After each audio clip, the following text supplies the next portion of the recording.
अध्यात्म के रास्ते पे धरती के लोग सो गए।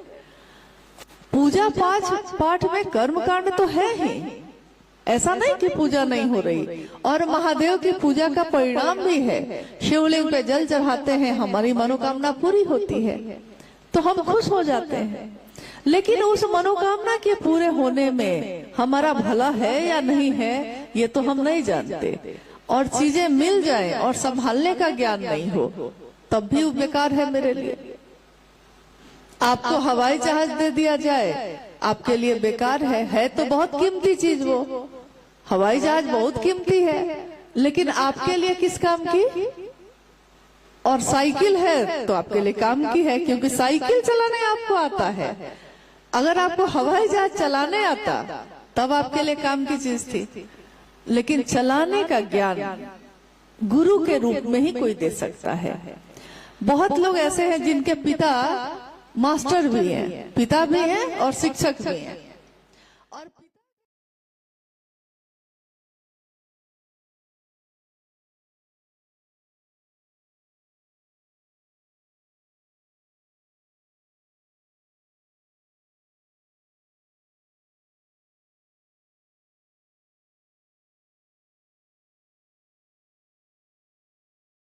और जब मिलते हैं तो वो कहता है मास्टर साहब प्रणाम। और जैसे सारे विद्यार्थी बैठ के पढ़ते हैं, मास्टर साहब का बेटा भी शिष्य बन के ही बैठ के पढ़ता है, नहीं तो वो ज्ञान ले नहीं सकेगा। तो ज्ञान एक ऐसी चीज है जिसके लिए शिष्य बन के ही जाना पड़ेगा। और क्योंकि सिर्फ जगत गुरु शिव ही गुरु का काम करते हैं, तो जो गुरु का काम करते हैं हम उन्हीं के पास न जाएंगे। यहाँ के एसपी साहब बहुत ज्ञानी होंगे लेकिन वो मास्टर नहीं है, तो हम पढ़ने के लिए कहाँ जाते हैं? हम पढ़ने के लिए तो मास्टर के पास जाते हैं। और गुरुओं के गुरु, सदगुरुओं के गुरु महेश्वर शिव स्वयं गुरु हैं। तो जगत के लोग चाहे किसी भी जाति, किसी भी धर्म, किसी भी वर्ण, किसी भी संप्रदाय के हों, लेकिन जगत गुरु शिव को अपना गुरु बना सकते हैं। उसके लिए कोई नियम नहीं, कोई वर्जना नहीं रखी गई है। सिर्फ ये विचार, हे शिव आप मेरे गुरु हैं, मैं आपका शिष्य हूँ, मुझ शिष्य पर दया कर दीजिए। बस ये विचार ही आपके मन में शिव की शिष्यता का बिया या दीक्षा आप कह लीजिए कि दीक्षा हम कैसे लेते हैं, हमारे मन में इस विचार का प्रवेश होना ही शिव शिष्यता की दीक्षा है। और जब दीक्षा होती है तो गुरु दक्षिणा भी दी जाती है। यानी गुरु के लिए हम क्या करते हैं? तो महादेव के लिए भगवान के रूप में तो हम बहुत चीजें चाहते रहते हैं, लेकिन गुरु को हम क्या देंगे? क्योंकि वो तो ईश्वर भी है, तो हम कुछ भी देंगे तो उन्हीं का सामान उन्हीं को देंगे। क्या दे सकते हैं? आपने देखा होगा हमारे आपके बच्चे बाहर पढ़ने के लिए जाते हैं।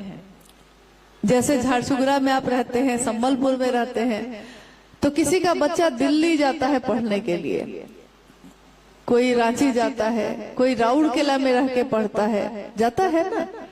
बच्चे के पास अपना पैसा नहीं होता, क्योंकि अभी तो वो अपने माँ बाप पे निर्भर है। तो बच्चा के पास अभी कमाता तो नहीं है, उसके पास पैसा कहाँ से आएगा? तो जो माँ बाप देते हैं वही पैसा से ना वो वहां पढ़ता है, खाना खाता है, रूम लेके रहता है। जब वो छुट्टी में अपने घर आता है तो माँ को कहता है कि माँ तुम्हारे लिए एक साड़ी लेकर आए हैं, पिताजी आपके लिए एक चादर लेके आए हैं। पिता को भी मालूम है, माँ को भी मालूम है कि इसके पास तो पैसा था नहीं, कहाँ से लाया? यानी हम जो दिए थे इसको खर्च करने के लिए उसी में से ना बचाया होगा, और बचाकर मेरा बच्चा मेरे लिए लाया।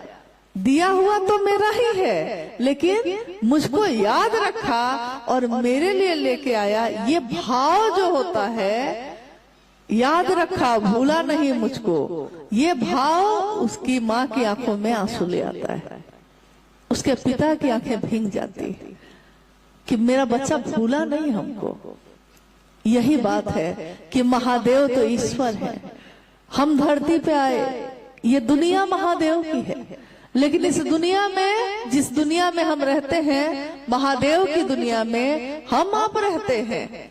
लेकिन हमारी जो छोटी छोटी दुनिया है उसमें महादेव नहीं रहते। उसमें मेरे पति रहते हैं, मेरे बच्चे रहते हैं, मेरे माँ बाप रहते हैं, लेकिन क्या महादेव भी रहते हैं? महादेव की दुनिया में तो हम रहते हैं। तो ये भाव जग जाए, ये गुरु के बिना नहीं हो सकता। गुरु कभी शब्द से, कभी अपनी वाणी से, कभी साधना उपासना से और कभी मात्र दया से शिव के लिए आवेश पैदा करते हैं शिष्य के मन में।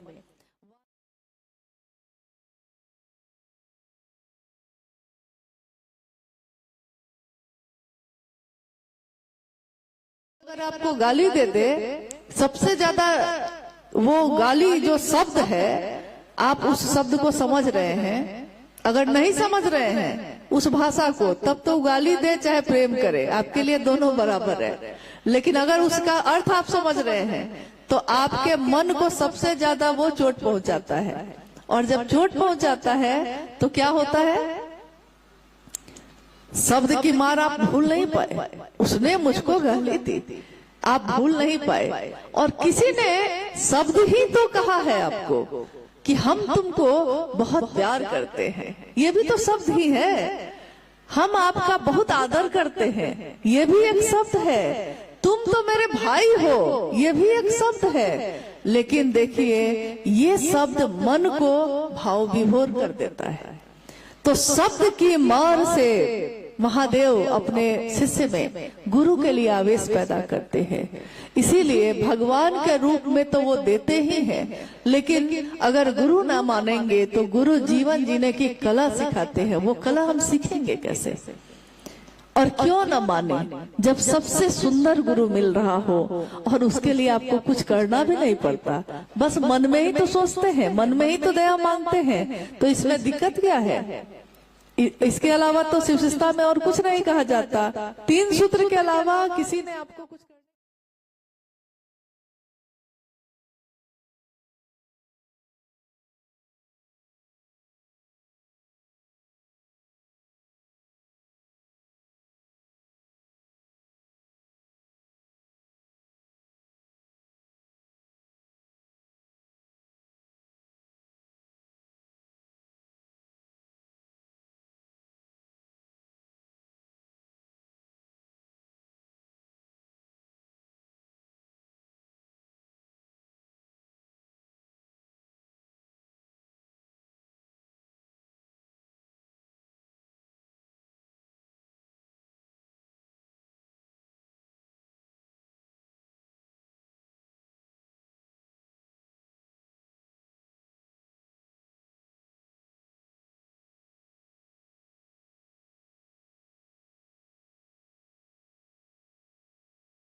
यानी महादेव के घेरा में अगर वो मन नहीं होगा तो ना तो शिव की चर्चा हम कर पाएंगे, ना आप सुन पाएंगे, ना आप कर पाएंगे, ना हम सुन पाएंगे।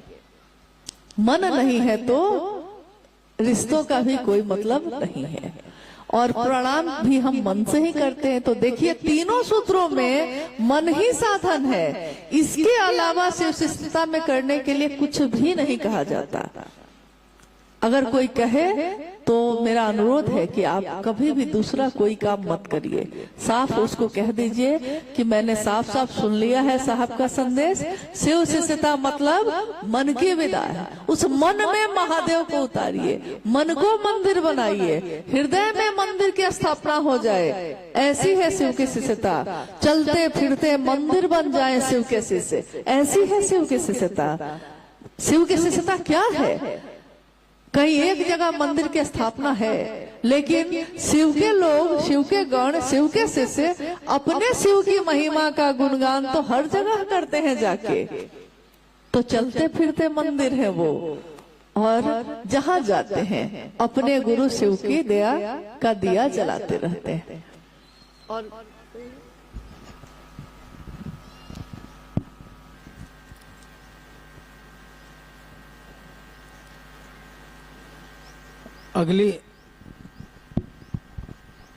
अगली जिज्ञासा है कि माला जप और अजपा जप जो साहब ने शिष्यानुभूति में लिखा है वो ठीक से हम लोग नहीं समझ पा रहे हैं। ये दोनों क्या चीज है, दोनों में क्या अंतर है, कृपया समझाया जाए। जिज्ञासा आपने सुनी? माला पे जप करना और अजपा जप यानी कि सांस पे जप करना, इन दोनों में क्या अंतर है और दोनों के क्या परिणाम है? तो साहब ने बहुत बार बताया भी है और आज भी हम लोग उसी व्याख्या को, उसी बात को दोहराने की कोशिश करते हैं। माला पे जप ये कोई आज नई बात नहीं है, अजपा जप ये भी नई बात नहीं है। प्राचीन समय से हमारे शास्त्र, हमारे वेद, हमारे उपनिषद, हमारे पुराण इस बात का जिक्र करते हैं कि माला पे जप किया जाता है मंत्रों का और सांसों पे भी किया जाता है, यानी अजपा जप भी प्रचलित रहा है। माला पे जप करना यानी जिस देवी देवता के सानिध्य में आप हैं तो अलग अलग तरह की माला होती है। कभी रुद्राक्ष की भी कोई करता है, कोई कमल गट्टे पे करता है, कोई तुलसी की माला से करता है। अलग अलग तरीके हैं जप करने के। इसमें स्पष्ट है कि 24 घंटे में एक बार शिव के शिष्य जब उनको सुविधा हो, जब समय हो, अपने लौकिक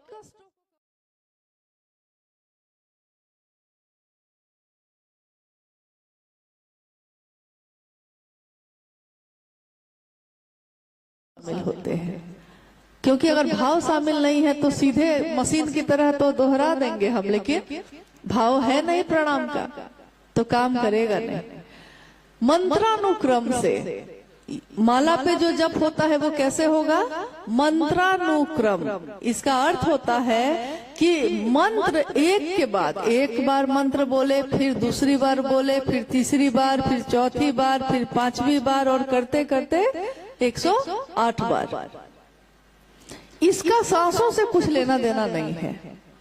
मन में महादेव के लिए भाव लाइए प्रणाम का, एक दाना आगे बढ़ाया आपने, और नमः शिवाय मंत्र का प्रयोग आप कर सकते हैं। इसके लिए नमः शिवाय प्रणाम जो है, नमः शिवाय मंत्र से प्रणाम शिव के समग्र स्वरूप को प्रणाम निवेदित करता है। गुरु को तो करता ही है, गुरु के साथ साथ महादेव के जितने रूप हैं समग्र संपूर्ण रूप को प्रणाम करता है। तो पंचाक्षर मंत्र बहुत सदियों से चलता आया है और इसके परिणाम हैं। 24 घंटे में एक बार अगर आप ये कर लेते हैं तो अब आपने कहा कि सांसों पे चढ़ाते हैं। जैसे बहुत लोग क्या करते हैं कि एक दाना बढ़ाए, एक बार सांस लिए, एक बार छोड़े, ये भी दोनों को मिला देते हैं। माला जप और अजपा जप दोनों को मिला देते हैं। तो होता यह है कि जैसे दो नाव पे एक साथ सवारी आप कर रहे हैं, दो नाव चल रही है, एक इस पे है पैर और एक इस पे है, तो क्या होगा? पानी में गिर जाएंगे, कोई नाव काम नहीं करेगा। तो दोनों को एक साथ नहीं किया जाता, उसको मंत्रानुक्रम से करना है। 108 बार, जितनी बार आपका मन शांत है अपना कर लीजिए, जब आपको समय है। इसके लिए समय निर्धारित नहीं है। कहीं कहीं लोग समझा देते हैं कि 4 बजे सुबह में करना चाहिए। जी नहीं, ऐसा कुछ भी नहीं है। यहाँ तक कि शिव पुराण की वायवीय संहिता में भी लिखा है कि जब सारा संसार धर्म से विमुख हो जाएगा और गुरु और शिष्य परंपरा भी जाती रहेगी, संसार के जगत के लोगों के लिए एकमात्र मंत्र बचेगा नमः शिवाय। एकमात्र विकल्प, एक ही चीज बचेगी जो आश्रय देगी, जो सहारा देगी। और साहब कहते हैं कि शिव की शिष्यता और शिव को प्रणाम करना आपके मन को अतुलनीय शांति प्रदान करता है। अतुलनीय मतलब एक होता है कि हम आपको कहें कि सब कोई एकदम चुप हो जाइए, तो आप लोग सब कोई चुप हो जाइएगा, तो क्या होगा? सन्नाटा हो जाएगा। सन्नाटा तो हो जाएगा, आवाज नहीं हो रही है कहीं। लेकिन क्या सारे लोगों का मन भी शांत हो गया है? मुंह तो बंद हो जाएगा, सन्नाटा हो जाएगा, लेकिन मन तो शांत नहीं होगा। यानी मन में शांति तो नहीं होगी। सन्नाटा लाया जा सकता है, लेकिन आंतरिक शांति, मन की शांति सिर्फ शिव की दया के आश्रय में ही है। तो ये विधा 24 घंटे में एक बार आप मंत्रानुक्रम से कर सकते हैं। उसमें यह भी है कि ये एक ऐसा मंत्र है जिसके लिए कोई नक्षत्र, कोई दिन, कोई स्थिति, शुद्ध अशुद्ध, पवित्र अपवित्र, कोई मतलब ही नहीं है इन चीजों का। अगर आप नमः शिवाय से प्रणाम कर रहे हैं तो यानी इसके लिए आप कोई समय निकालने की आपको जरूरत नहीं है। जब आपको जिस स्थिति में भी आप शिव को प्रणाम करेंगे, वो प्रणाम ग्रहण होता ही होता है। अब हम आते हैं अजपा जप पे, यानी एक ऐसा जप जिसकी गिनती नहीं की जा सकती। अजपा जप मतलब ही हुआ ऐसा जिसका जप नहीं किया जा सकता, गिनती ही नहीं हो जिसकी। और ये क्या है? कौन माला है ये? तो ये है सांसों की माला। कभी आपने गीत सुना होगा, सांसों की माला पे जप लूं मैं शिव का नाम। यानी सांसों की माला पे ही मैं पी का नाम जपती हूँ, मैं शिव का नाम जपती हूँ। सांस सांस पे, श्वास श्वास पर नाम ले, वृथा श्वास मत खोए। क्या जाने इस जीवन में फिर आना हो न हो, क्या पता इस जीवन में फिर आएंगे कि नहीं आएंगे। तो एक एक सांस पे उनका नाम ले ले हम लोग, ताकि कोई सांस व्यर्थ न हो जाए। अजपा जप विधि सर्वोत्तम विधि है शिव को प्रणाम करने की। और क्योंकि मंत्र जो है 5 अक्षरों का ही सांस पे चढ़ सकता है और उतर सकता है, और वो मंत्र है नमः शिवाय, यानी नमः चढ़ा और शिवाय उतरा। शिव की शिष्यता में इसकी क्या भूमिका है? आपने अभी घटनाओं को सुना है, साहब के जीवन की घटनाओं को। जब उन्होंने 1974 में शिव को अपना गुरु माना था, तो 1975 में बिहार में एक जिला है मुजफ्फरपुर, वहां का एक ब्लॉक है, प्रखंड है तुर्की। तुर्की के टीचर ट्रेनिंग कॉलेज के प्रिंसिपल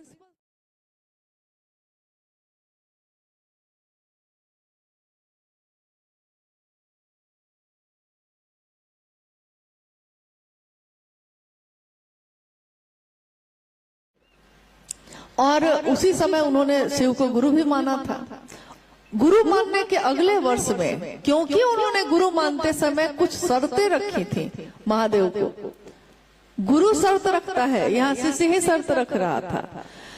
तो उस शर्त के अधीन उस दिन तुर्की में साहब अहाते में आम के पेड़ के नीचे बैठे थे, और अचानक सब कुछ शांत था, और अचानक सांसों पे नमः आया और शिवाय उतर गया।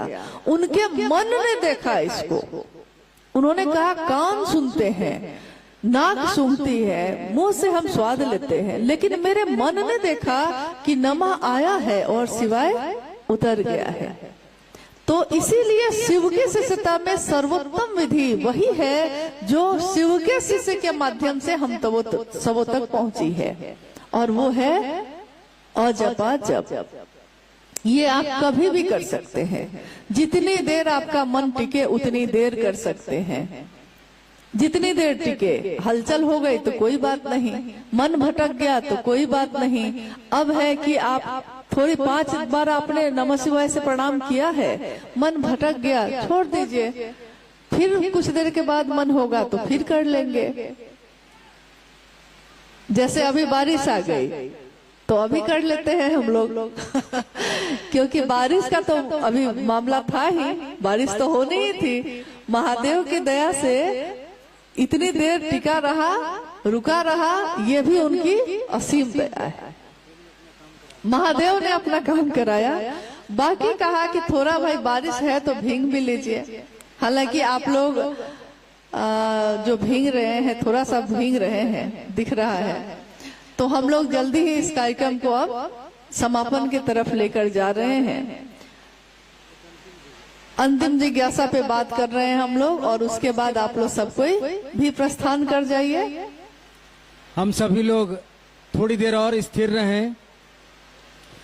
एक जिज्ञासा है कि एक कार्यक्रम में हम लोगों ने उड़ीसा में बैनर पर लिखा पाया